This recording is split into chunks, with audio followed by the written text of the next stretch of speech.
Hi, my name is Meera Grover, and thank you for watching this short video on how to diagnose a substance use disorder. Before we begin, remember that patient-centered care always involves patient education and consent. So please involve your patients. Make sure that you have informed them of your diagnosis so that they are aware even if they disagree. Check your own biases, manage your own countertransference. There's so much stigma when it comes to addiction medicine, and that stigma is inside all of us as well. So make sure that that is not coming out and that you are providing patients with really good care. If you have any patient-specific questions, please contact Addiction Medicine because, of course, these are educational videos. They are not patient-specific advice, and you are responsible for your own practice. I do not have any conflicts of interest to disclose, and I am not paid by any drug companies.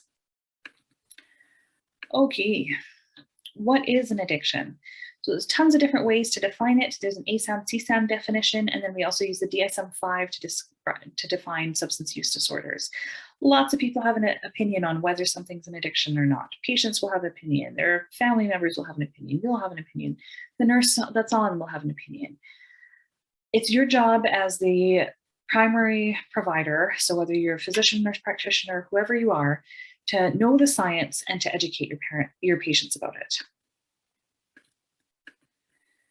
So the ASAM definition, addiction is a treatable chronic medical disease involving complex interactions among brain circuits, genetics, the environment, and an individual's life experiences.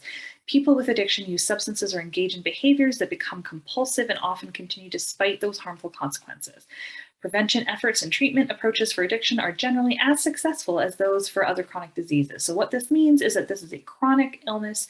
It is relapsing and remitting. It does not go away, but it can be treated and managed very well. So we use the substance use disorders criteria under the DSM-5 to help guide us when to diagnose a substance use disorder specifically. So here are the criteria for that. And we gauge a substance use disorder's severity based on how many of these criteria they fulfill. Of course, those criteria, the last two are not met if the patient is taking prescribed drugs under supervision. So when we have a patient who comes in who has chronic pain, who is opioid dependent, sometimes people say, is this chronic pain or is it addiction? It can be one, the other, or both. Certainly, opioid prescribing for chronic pain can turn into a substance use disorder. Often I've seen physicians use opioid contracts for chronic pain management when they are prescribing opioids. Opioid contracts are fine if we understand what the purpose of them is. So the purpose of opioid contracts is to help us diagnose substance use disorders early. It's for early intervention. It is not to shame the patients. It's not to let them know that it's a moral failing if they start using these opioids incorrectly. And it should not impact your therapeutic relationship with the patient. So if you are using this opioid contract and you're like, you told me that you weren't going to do this, that is not helpful. It's not therapeutic. It does not assist the patient with wanting to access medical care further. So that is not the purpose of an opioid contract. The only thing that an opioid contract should be used for is to help the practitioner identify behaviors that may signal and that a chronic pain or opioid prescribing has turned into an opioid use disorder.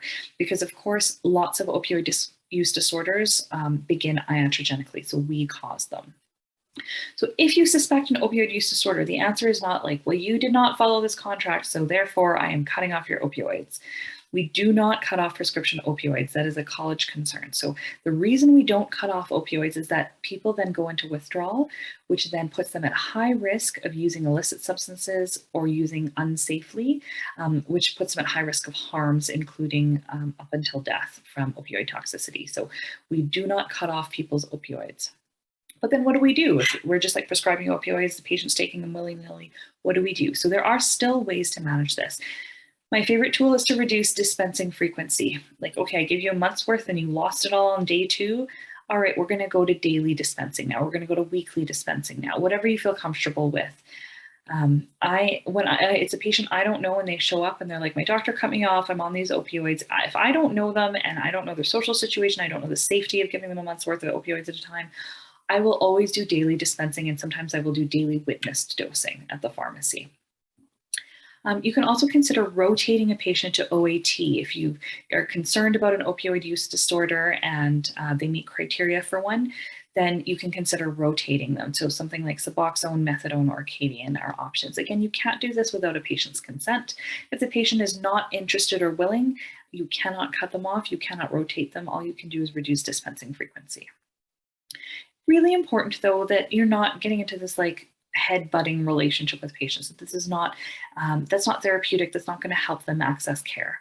So all of this, I always provide education to the patient as I go when I'm doing things like this. So I will say, you know what, I have diagnosed you actually with an opioid use disorder. This is not a bad thing for you. This is not, does not mean you are a bad person. It means that you unfortunately now have this chronic illness where your body and your brain believe that you need opioids to survive. And so they will constantly be trying to trick you into getting more opioids.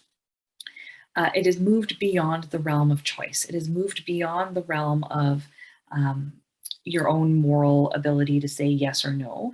There's a part of your brain now that is co-opting that. So because when, of course, when we describe and define an opioid use disorder, it's used despite consequences, it's cravings, it's lack of control, things like that. So we're always going to be educating the patients as we go, and we're going to be their ally. We're going to be making sure that we are showing that we are on the same side, that we are not judging. In any situation like this, if you are not comfortable, please provide a referral to addiction medicine. We are so happy to help out. That's all I have. That's how to diagnose an opioid use disorder and a substance use disorder. And I hope that it has been helpful. Please contact addiction medicine with any patient-specific questions. Okay, thank you very much.